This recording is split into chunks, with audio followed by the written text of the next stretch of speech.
Hello, this is Fanya, and I'm going to talk about balance strategies.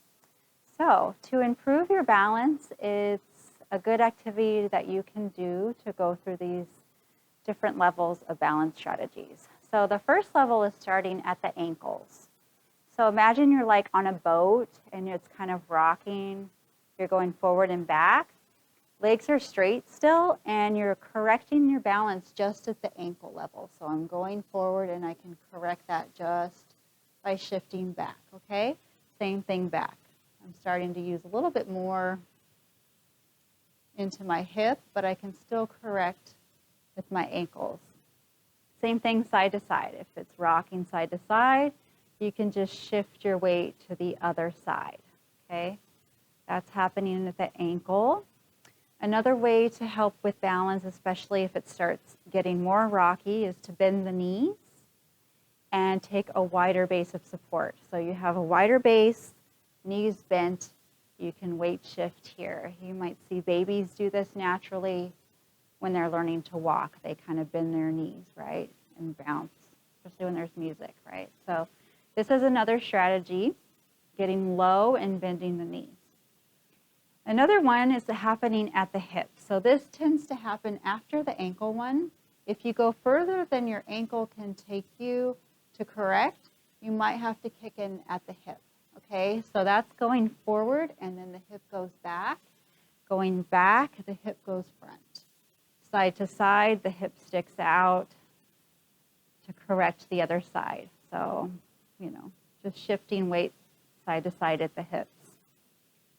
Okay, that's the next balance strategy. And then if you're really falling off balance, the strategy is taking a step. So it's hard to kind of purposefully let yourself go off balance, but with practice, it gets easier. So imagine you're falling forward just a little bit and you step forward, okay? So just feel how that, if you can feel how that feels naturally without going too far, you trust yourself and step forward.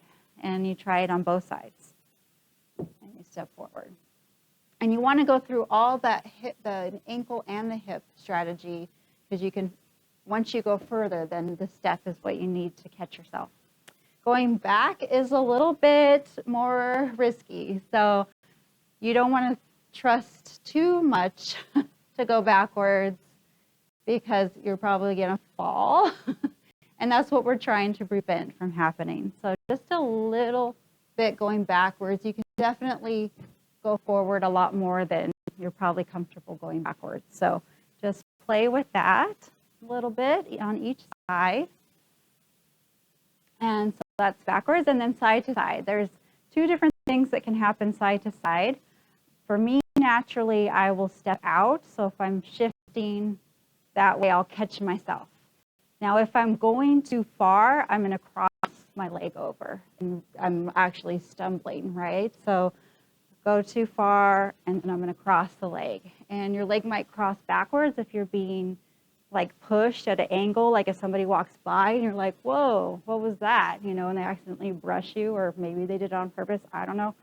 So you're going backwards. That's a little bit less natural than this or this, right?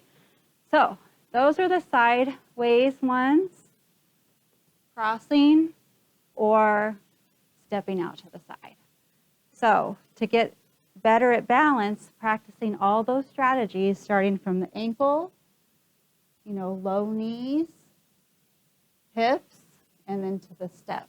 Those are all things you can practice going through to kind of retrain your body to react when you're falling off balance. And just to have better balance and more awareness of where you're placing your weight. Okay, hope that helps, and thanks for tuning in.